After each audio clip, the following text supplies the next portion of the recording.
नमस्कार, मैं हूं आपके साथ अमन शाह और आप देख रहे हैं के न्यूज। वक्त हो गया है रिपोर्टर्स रिपोर्ट का, तो आइए नजर आते हैं इस वक्त की कुछ खबरों पर। गुरुवार को आगरा पुलिस के हाथ एक बड़ी सफलता लगी।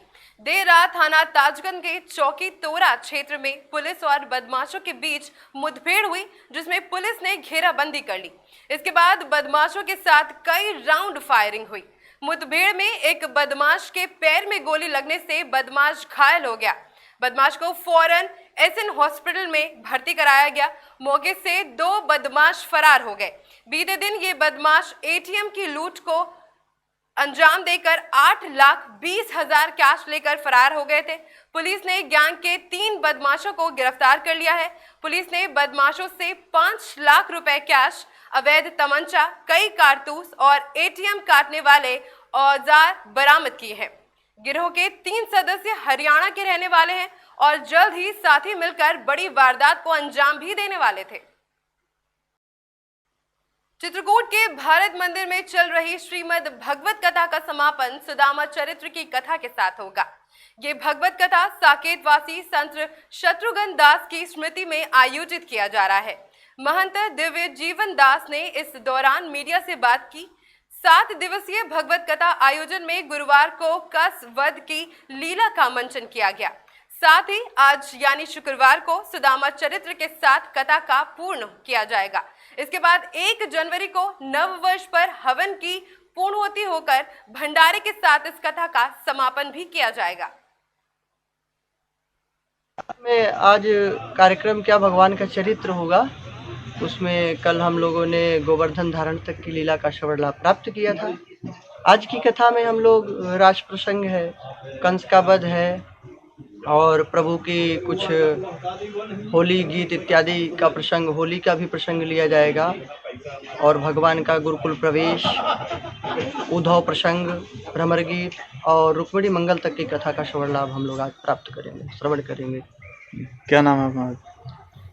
दासानुदास श्रीकांत दास। भव्य श्रीमद् भागवत कथा का बहुत बड़ा प्रभाव हुआ। ऐसा लगा कि भगवान कह रहे हैं कि आप लोग मेरे जन्म को कैसे मना सकते हो, मैं अपने जन्म को स्वयं मनाऊंगा। उस दिन जो है भारी वर्षा हुई और इसके साथ ही गड़गड़ाहट भी हुई और बादलों ने जो है भव्य छवि प्रस्तुत की। ऐसा लगा कि कथा में बहुत बड़ी रुकावट आ जाएगी, लेकिन किसी प्रकार की रुकावट नहीं हुई। कथा उसी प्रकार से उसी समय से संचालित होती रही। तो हमें लगता है कि वास्तव में भगवान स्वयं प्रकट होकर के और अपने भक्तों के लिए निरंतर उपस्थित रहते हैं। तो वो दृश्य जो है जन्म के दिन यहाँ पर संपस्थित हुआ, बहुत भव्य रहा, बहुत सुंदर रहा। ऐसा लगा कि वास्तव में भगवान भादों की वही रात है, वर्षा वाली वही रात है, वही काली रात है। दिन में काली घटाएं घिर गई, दिन में अंधेरा सा छा गया और वर्षा हुई। वैसा लगा कि वास्तव में भगवान स्वयं अपना प्राकोत्सव मना रहे हैं, स्वयं प्रकट हो रहे हैं। ऐसा जो है दर्शन हमें जन्म के समय प्राप्त हुआ, बहुत ही सुंदर रहा और बिल्कुल यथार्थ रहा। श्री शत्रुघ्न दास जी थे जिनका साकेत वर्ष गत वर्ष हो गया था। उन्हीं के वार्षिकी के उपलक्ष्य में ये 7 दिवसीय श्रीमद् भागवत ज्ञान का कार्यक्रम अनवरत संचालित है श्री भरत मंदिर दिगंबर अखाड़े में। जो आज जो है उसका कंसवध आदि का कथा का जो है उपाख्यान है और इसके साथ ही जो है होली की लीला, भव्य लीला पुष्पों की बौछार के माध्यम से आज मंच से संचालित होगी।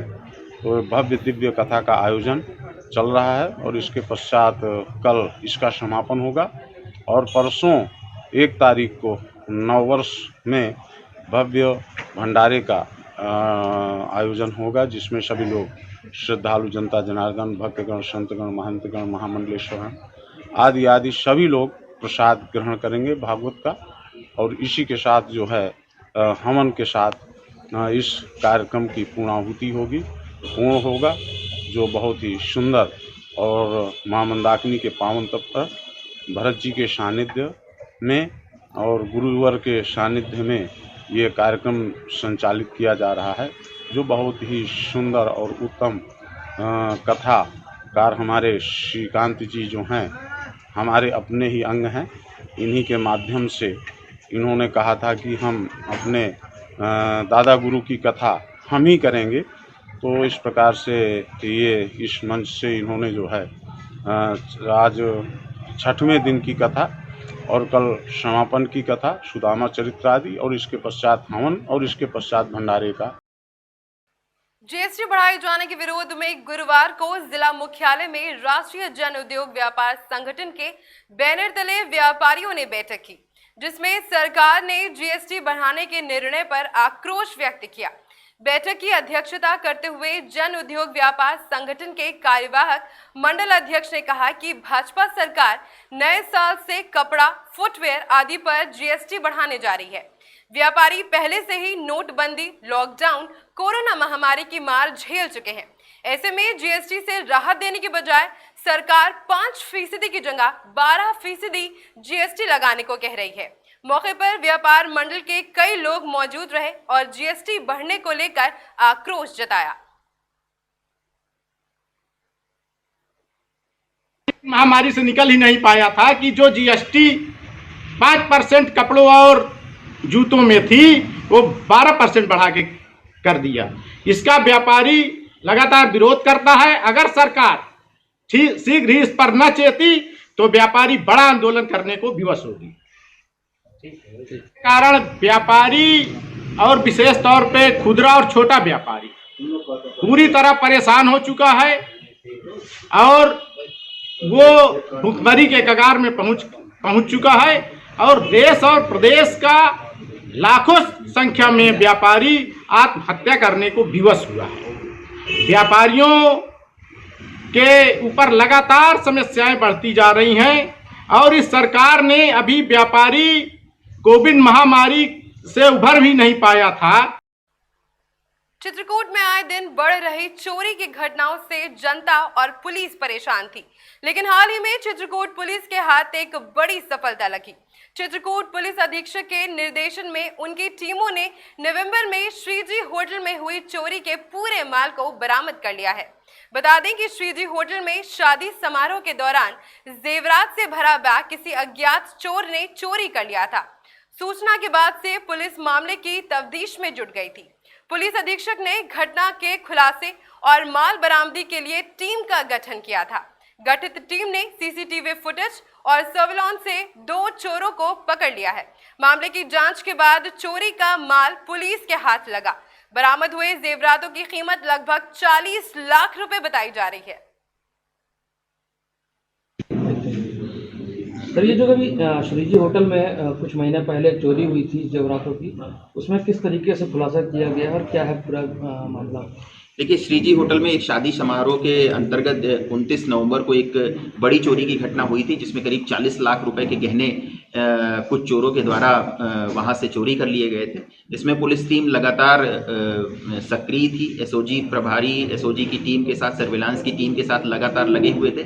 हमने यहाँ पर सर्विलांस की सहायता से कुछ नंबर चिन्हित किए थे और सीसीटीवी कैमरे की मदद से उस व्यक्ति की पहचान की गई थी। इस संदर्भ में हमारी टीम फर्रुखाबाद भी गई, जहाँ से कुछ लिंकेज मिले और उसके बाद ये सुनिश्चित हुआ कि ये व्यक्ति कबीर नाम का व्यक्ति था जिसने ये चोरी की घटना कारित की थी और ये राजगढ़ मध्य प्रदेश का निवासी था। हमारी टीम पिछले 10-15 दिनों से राजगढ़ में ही अवस्थित थी और कई बार प्रयास करने के बाद परिणाम ये हुआ कि एक दिन उस स्थान का पहचान हो गई जहां पर ये चोर रह रहा था और अपने चोरी के माल के साथ पुलिस द्वारा वहां दबिश दी गई और उस दबिश के पश्चात वो व्यक्ति अपना माल लेके वहां से भागने की कोशिश किया और उसी संदर्भ में वो पूरा माल बरामद हुआ है। इसमें सफलता एक अच्छी बात यह है कि हमने पूरे 40 लाख के गहनों की रिकवरी की है, जो 100% रिकवरी है।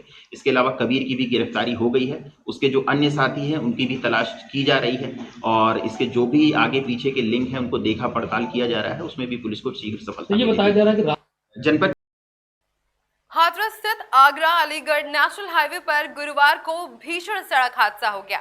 एक पशुओं से भरी गाड़ी ने ई रिक्शा को जोरदार टक्कर मार दी। हादसे में ई रिक्शा सवार 6 लोग बुरी तरीके से घायल हो गए।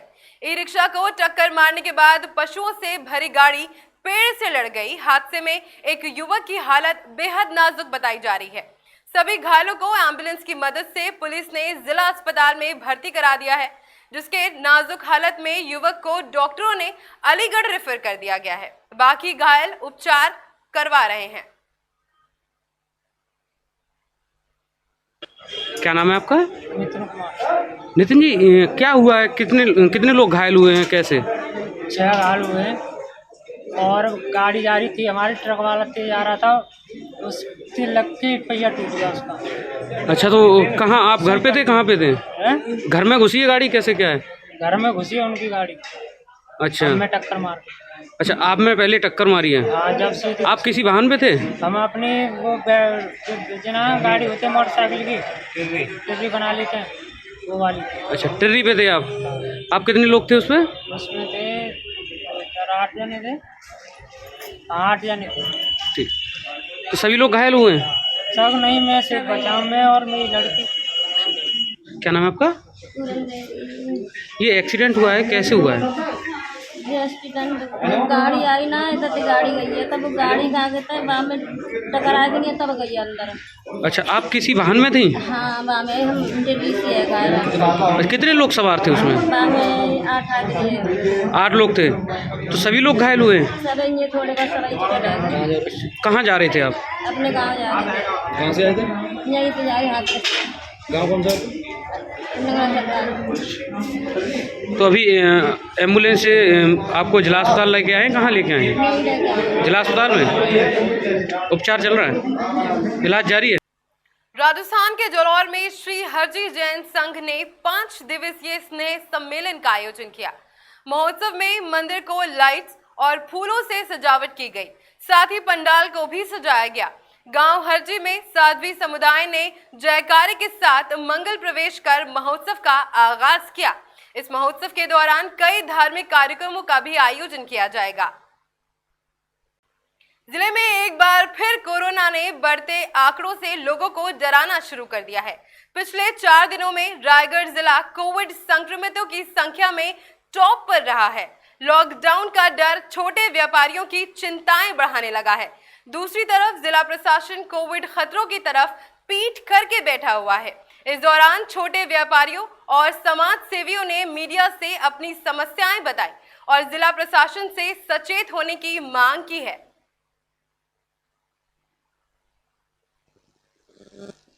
जिस तरह कलेक्टर साहब ने आज एक नई गाइडलाइन जारी की है कि नए साल में किसी भी तरह के कोई भी कार्यक्रम नहीं होंगे, और दूसरी तरफ जन सुनवाई जो कि 3 तारीख को होनी है, उसमें हजारों की संख्या में जुड़ा है। इस विषय में आपको क्या कहना है? अगर पूरे देश में देखें तो अभी कोरोना की तीसरी लहर लगभग आ चुकी है, और छत्तीसगढ़ के अंदर देखें तो जो कोरोना के नए केस आए हैं उनमें रायगढ़ जिले में अब तक सबसे ज़्यादा केस निकले हैं और छत्तीसगढ़ के अंदर हम टॉप पर हैं। वहीं जिला प्रशासन का एक पत्र निकला है कि नए साल के उपलक्ष्य में किसी भी प्रकार की कोई गतिविधियां नहीं की जाएंगी, और उसमें धारा 144 का भी विवरण दिया गया है।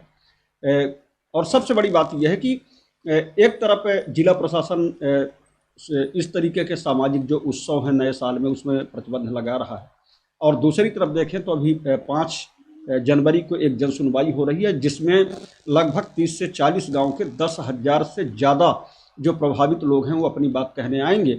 मेरा जिला प्रशासन और राज्य सरकार से अनुरोध है कि अच्छी बात है कि हम कोरोना जैसे महामारी को रोकने के लिए इस तरीके की गतिविधियां जो कर रहे हैं, इसके साथ साथ जिला प्रशासन को ऐसी जन सुनवाइयों में भी ये रोक लगानी चाहिए कि जिसमें बहुतायत लोग में ना आ पाएँ और उस तरीके की गतिविधियां ना हों, और उससे कम से कम ये कोरोना जो है महामारी जो है फैलने में कहीं ना कहीं रोक लग सकेगी। रायगढ़ जिले में कोविड की जो संख्या है वो पूरे छत्तीसगढ़ में सबसे अधिक है। इसके बावजूद रायगढ़ कलेक्टर द्वारा विगत 15 माह में 2 दर्जन से ऊपर उद्योगों की जन सुनवाई कराई गई है। वो अपने आदेशों का अवहेलना खुद कर रहे हैं, और ऐसा जान पड़ता है कि उन्हें WHO ने कोई अलग से अधिकार दिया है जिसके तहत वे जन सुनवाइयाँ करवा रहे हैं। ये रायगढ़ का दुर्भाग्य है और प्रदेश की जो सरकार है वो रायगढ़ ज़िले पर उनका नियंत्रण नहीं है। रायगढ़ ज़िला पूरे प्रदेश में प्रदूषण के मामले में दूसरे नंबर पर है। इसे अब तक अति प्रदूषित क्षेत्र घोषित कर दिया जाना था, परंतु यहाँ के कलेक्टर भीम सिंह जी ठेका लेकर जन सुनवाइयाँ करवा रहे हैं और उद्योगों। गुरुवार को केंद्रीय गृह मंत्री अमित शाह उन्नाव पहुंचे। यहां उन्होंने विपक्ष पर जमकर निशाना साधा। उन्होंने रामलीला मैदान में आयोजित जनसभा को संबोधित किया। अमित शाह मौसम खराब होने के चलते कार्यक्रम में देर से पहुंचे। इस दौरान अमित शाह ने विपक्ष पर जमकर निशाना साधा। गृह मंत्री ने कहा कि भाजपा की सरकार में उत्तर प्रदेश से माफियाओं का खात्मा हो गया है। साथ ही समाजवादी पार्टी और बसपा पर तंज कसते हुए अमित शाह ने कहा कि ये सरकारें उत्तर प्रदेश को फिर से जंगल राज की ओर ले जाएंगी। भाजपा के राज में सुशासन स्थापित हुआ था। रिपोर्टर्स रिपोर्ट में फिलहाल बस इतना ही। देश और दुनिया की तमाम खबरों के लिए बने रहे हमारे साथ और देखते रहे खबरों की दुनिया।